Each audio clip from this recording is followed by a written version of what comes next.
கொப்பரை தேங்காய் ஒன்று எடுத்திருக்கேன். பாருங்க எப்படி சத்தம் கேட்குதுன்னு.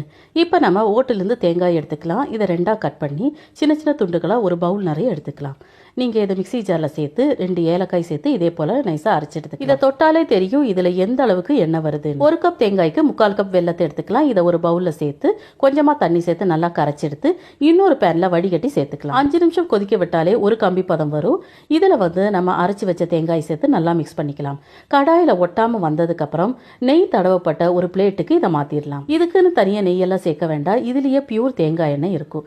இப்போ இதை ஒரு பிளேட்டுக்கு மாற்றி ஒரு ஸ்பூனை வச்சு நல்லா செட் பண்ணிக்கோங்க. சூடாக இருக்கும்போது இதே போல் நீங்கள் கட் பண்ணி வச்சுக்கோங்க. கொப்பரையில் பியூரான தேங்காய் எண்ணெய் இருக்கிறனால வாய்ப்பு நல்லா சரியாயிரும். நம்மளோட போன்ஸ் எல்லாம் நல்லா உறுதியாயிரும். நாட்டு மருந்து கடைகளில் இந்த கொப்பரை தேங்காய் கிடைக்கும். தேங்காயும் வெல்லமும் சேர்ந்தாலே உடம்புக்கு நல்ல ஒரு பலத்தை தரும். வறட்சியான சருமம் இருக்கிறவங்களுக்கு இந்த கொப்பரை தேங்காய் நல்ல ஒரு பலனை தரும். தேங்க்யூ.